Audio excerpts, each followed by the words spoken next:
You each came here this morning with something on your mind. You had some sense of why you were coming, what you thought you would get out of coming. Jesus asked those first two people, "What are you looking for?" Now, I am sure that they did not say, "We're looking for 3 years of homelessness." I bet they did not say, "We're looking for 3 years of doing everything we can to help with peace and justice." You think maybe those weren't their answers? Because usually when we go on a path, it starts with a small thing that takes us along a long path. When Martin Luther King Jr. agreed to be the pastor of that church, he did not think he was going to become the head of the civil rights movement. That was not in the job description, folks. And I'm sure his church, just like the churches, all churches everywhere, kind of wondered when he seemed to take off in that direction. This week, I had an experience of seeing, not necessarily an endpoint, but a stop along the way on one of those journeys.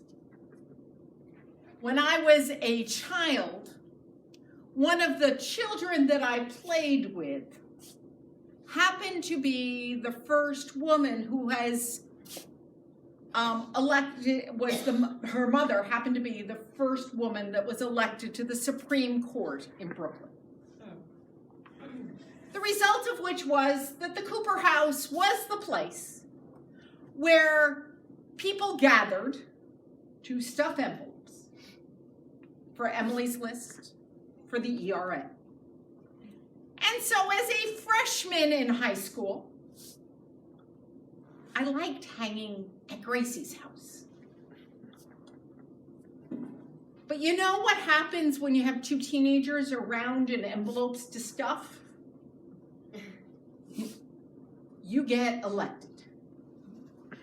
So I had the opportunity, as literally an envelope stuffer, okay, nothing important here, to sit in rooms with some amazing women who were having discussions about political things and what was going on in the world for women's rights as a child.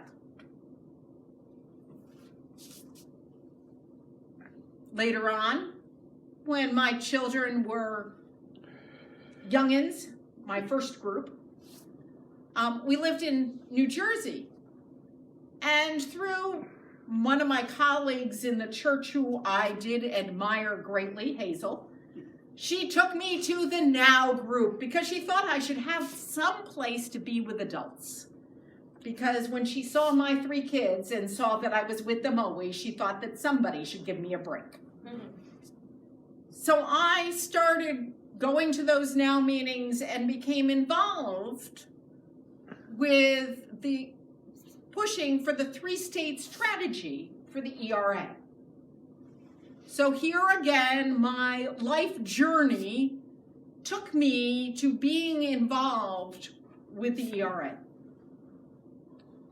And this week, Sandy and I got to be in the gallery while the votes got taken to pass the ERA in Virginia. You know, very funny, when I did it in New Jersey, of course, the comment was there was only so much we could do because New Jersey had already passed, way, way back.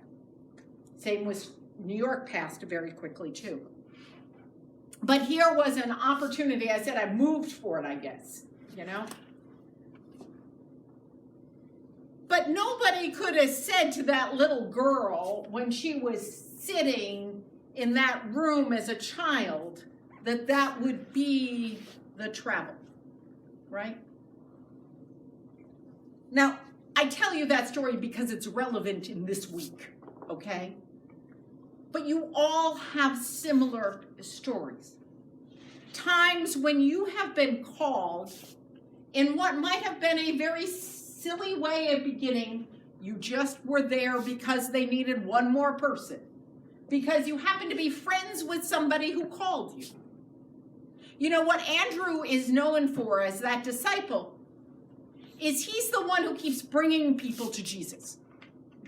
He's kind of the best good news bringer, disciple bringer throughout the Bible. Peter may be the rock, okay? But Andrew's the one who keeps bringing people. Keeps bringing them.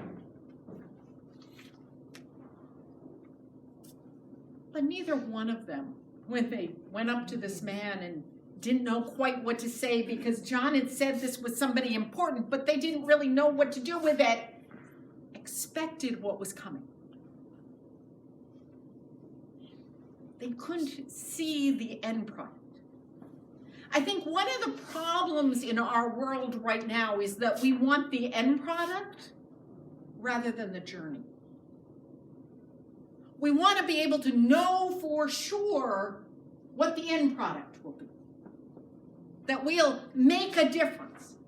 I don't want to put my energy into that unless it will really make a difference.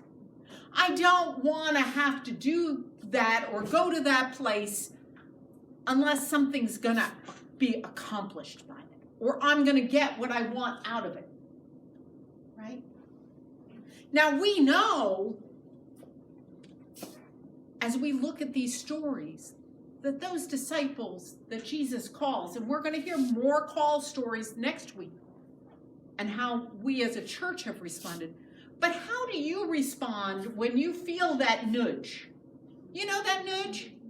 That nudge that tells you that you really should go someplace that maybe you don't even really want to. You know that nudge? Or the nudge that says you should do something that you weren't really sure about. Can you just follow it and see where it leads, or do you need the end product? Jesus calls us, each and every one of us, in all sorts of ways at all sorts of times. As we celebrate this weekend, Martin Luther King Jr.'s birthday, it's a time for us to think about how many times have we as people been nudged to work on racial reconciliation. You know, I have been involved a year ago, I was very involved with Coming to the Table because that was a place where I got to do some of that work. What I've discovered since then is what we didn't do when we created Coming to the Table is make a child-friendly version. Those of us who have young people don't really have a way to engage in that unless you can hire a babysitter every time. That might be a new piece we need to put together. Those are the kind of things where you look and you evaluate and you think and you try to think about how do we move forward. How do we move forward in a way that brings more people into the discussion? That might be a new piece of work. But how have you been nudged by God in your lives? Where have you been nudged to do work around justice and peace? This is a weekend when we focus on that. You know, it's a very interesting weekend in some ways because we follow Jesus who got crucified.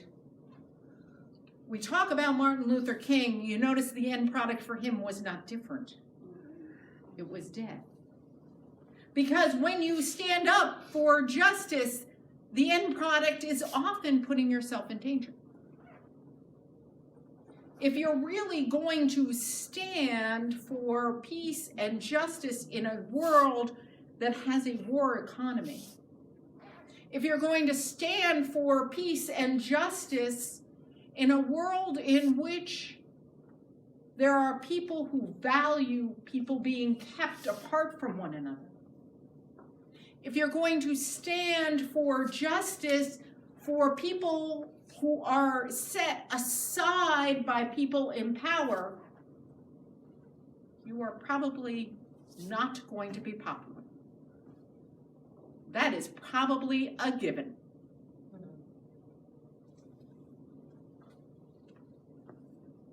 But yet, we follow somebody who tells us over and over and over again in Scripture that we are called out of the comfort zone. We are called to love our neighbors, even the ones that we don't understand. Jesus goes out. He talks to women when that was not okay, as an unmarried man to go talk to another single woman. And not only that, he values their ability to come and learn. He goes out and he values fishermen and people who were outside the chosen economy. We, as followers of Jesus, are called to listen, to see how we are being called in this day to be disciples and to do God's work. Amen.